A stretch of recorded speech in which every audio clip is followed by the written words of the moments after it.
Hello दोस्तों, good morning. जैसे कि आप जानते हैं, मैं कल आप लोगों को डेली हैबिट बताया क्लास नंबर 39 में। आज क्लास नंबर 40 है।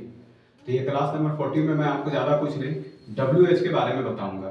WH जानना भी बहुत जरूरी है। सिंपल प्रेजेंट हो, प्रेजेंट कंटिन्यूअस हो, प्रेजेंट परफेक्ट हो, कोई भी टेंस हो, कोई भी मॉडल्स हो, कुछ भी हो, तो WH भी एक बहुत महंगा फैक्टर है और बहुत ही एक इंपॉर्टेंट चीज़ है। क्योंकि अगर आप WH के बारे में नहीं जानिएगा तो सेंटेंस नहीं बना पाइएगा। जैसे आपसे कोई पूछेगा तुम कहाँ जा रहे हो, तुम क्या करते हो, तुम कब सोते हो, तुम कब खाते हो, तुम क्यों रोते हो, तुम क्यों डेली डेली पढ़ते हो, ठीक है, तुम किसके साथ घूमते हो भी, तुम किससे बात कर रहे हो भी। तो इस तरह का सेंटेंस अगर आपको बनाना है तो इसके लिए आपको WH में जाना होगा।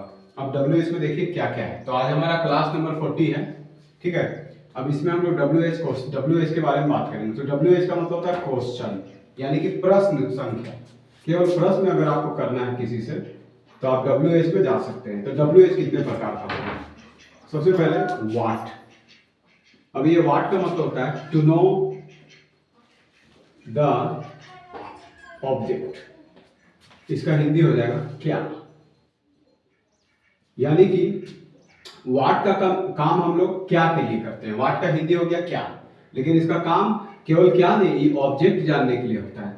जैसे आप व्हाट से पूछिएगा व्हाट इज दिस, ये क्या है, तो आप बोलिएगा दिस इज व्हाट, तो ये ऑब्जेक्ट ना है। अब आप किसी से पूछिएगा what do you do daily, तुम क्या करते हो जी डेली, ऑब्जेक्ट जानने का कोशिश कर रहे हैं, तो उसमें व्हाट का प्रयोग होगा। तो व्हाट का मतलब हो जाता है क्या। तो क्या से बहुत तरह का क्वेश्चन बना सकते हैं हम लोग, आगे आपको बताएंगे। फिलहाल आप WH देखिए।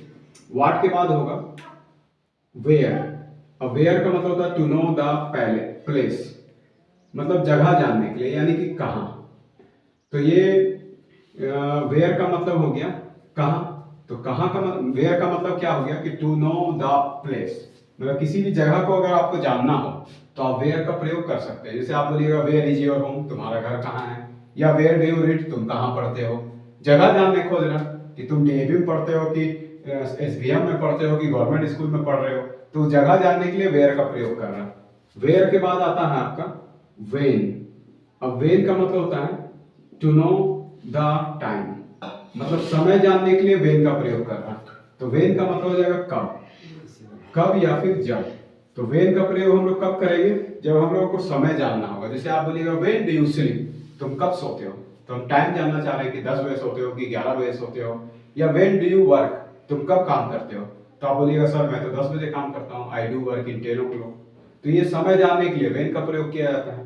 वेन के बाद आ जाता है आपका वाई। वाई का मतलब होता है टू नो द रीजन। अब रीजन का मतलब कारण होता है, यानी कि क्यों।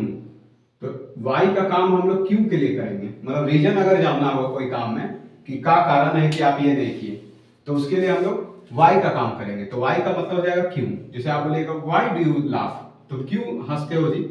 वाई डू यू स्लीप, तुम क्यों सोते रहते हो। वाई डू यू वीप, तुम क्यों रोते हो। या why are you coming late, तुम लेट क्यों आ रहे हो। तो वाई का प्रयोग इसलिए किया जा रहा है कि हमको हमको आपको कारण जानना है, हमको आपसे कारण जानना है कि आप लेट क्यों आ रहे हो। तो आप अपना कारण बताते होंगे ना कि sir bus is not coming, या बाइक पेट्रोल हैज फिनिश, या sir I am getting late. तो इस तरह का आप कारण बताते हैं। तो जब कारण बताते हैं तो वाई का प्रयोग कर देते हैं। उसके बाद होता है विच। विच का मतलब होता है टू नो द, ये भी ऑब्जेक्ट के लिए काम करेगा, मतलब इसका मतलब हो जाएगा कौन सा। कौन सा मतलब विच।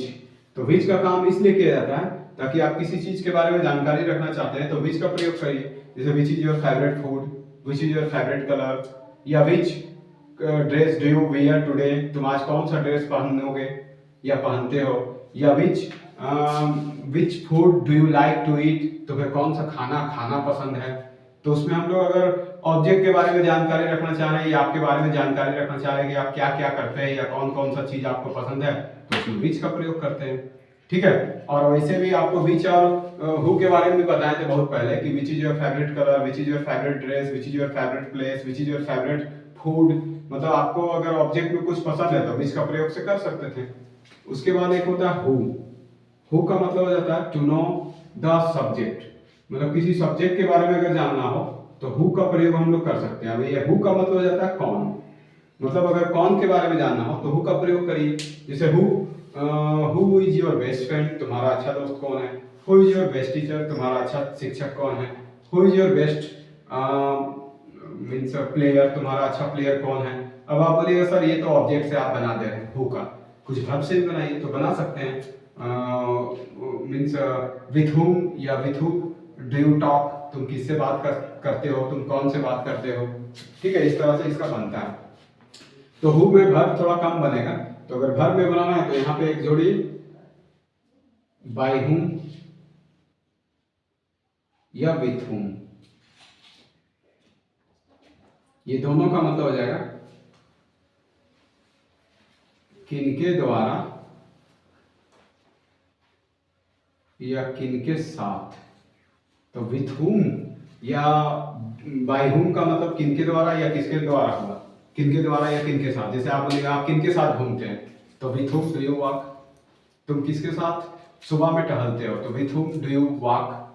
तुम किसके साथ टीवी देखते हो, तो with whom do you watch TV. इस तरह से विथ हुम का प्रयोग करिए। अगर बाय हुम का करना है तो आप किनके किनके द्वारा आप सुबह में बातचीत करते हैं, तो by whom do you talk in morning. ऐसे करके आप WH का प्रयोग बता सकते हैं। कुछ और भी WH में होते हैं, जैसे हुज का प्रयोग करिए, किसका। जैसे आप बोलिएगा ये किसका फोन है, हुज फोन दिस, या दिस इज हुज फोन। इस तरह से आप हुज का भी प्रयोग कर सकते हैं। WH में और कुछ है क्या, what, where, when, why, which, who,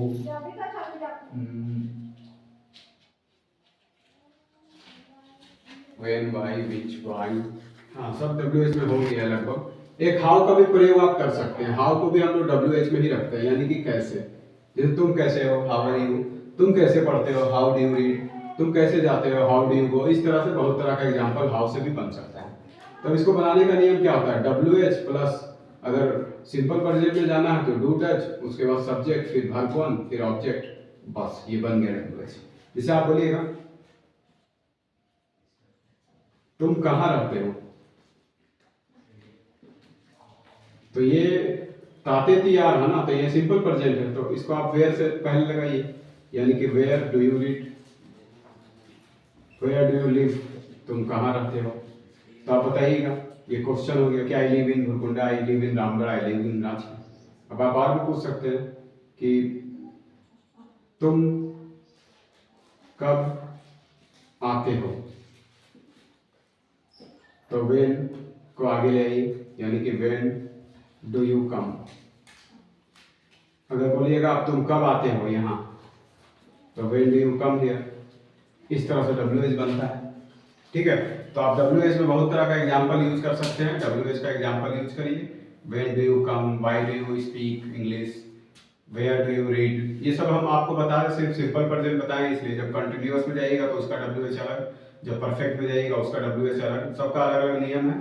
तो आज सिंपल प्रेजेंट का पढ़ाई हुआ है, तो इसलिए सिंपल प्रेजेंट के बारे में ही बता रहे हैं आपको कि सिंपल प्रेजेंट का पढ़ाई के बाद आपको WH कैसे यूज करना है। तो इसमें आप कई तरह का एग्जाम्पल बना सकते हैं। वाई डू यू लाफ, तुम क्यों हंसते हो। वाई डू यू ईट, तुम क्यों खाते हो। When do you speak English, तुम कब इंग्लिश बोलते हो। या where do you do work, तुम कहाँ काम करते हो। या where do you play cricket, तुम कहाँ क्रिकेट खेलते हो। तो इस तरह से WH का प्रयोग करिए, कई तरह का एग्जाम्पल बनेंगे। सिस्टम बनाने का यहाँ पे लिखा हुआ है, आप इसको अच्छा से देखिए। अगर आपको दिक्कत हो तो थोड़ा सा पीछे जाइए और इसको एक बार और समझिए, ये आपको WH बनाने के लिए सिखा देगा। अब कोई प्रॉब्लम हो तो कमेंट करिए, कमेंट में आपका जो भी सवाल आएगा उसका जवाब दिया जाएगा, ठीक है। Thank you and keep watching.